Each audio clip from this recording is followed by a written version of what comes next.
The Sadducees hold tightly to the written Torah, believing that anything outside those 5 books has no authority. So they don't believe the prophets, they don't believe the history, they only believe the Torah. It is one aspect of the Jewish religion.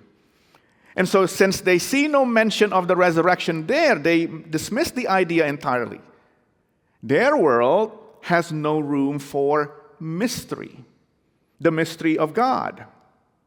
And we often do something similar, don't we? We turn faith into analysis. We turn prayer into technique.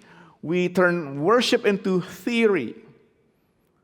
We use religion to stay safe from an encounter with the other one, the God who is the mystery of all things. And that's often what happens when apologetics becomes the center of faith. Now, this isn't to say that we shouldn't think deeply about what we believe. If you've been in CTK long enough, you know this. But as often I said to my students, who are here, some of them today, the point of thinking deeply is to be awed by wonder.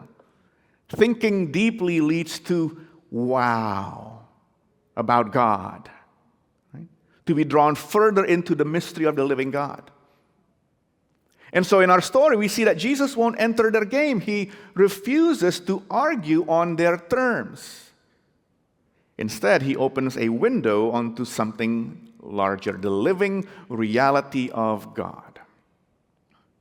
You see, resurrection begins when we let go of control. It begins when God's life interrupts our systems, when divine presence breaks through our categories.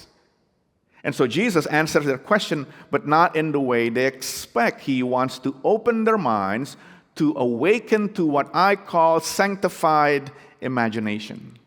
Sanctified imagination. So that they can begin to see the reality through the eyes of resurrection. He reveals what it means to live as children of the resurrection.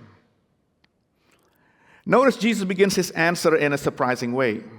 He doesn't refute the Sadducees. He doesn't go line by line refuting them. He goes further by reorienting their vision. And that shift of imagination is key. You see, resurrection isn't about escaping this world. It isn't about leaving this world. It's not even about repeating this world. Resurrection is about creation made new by the power of the living one.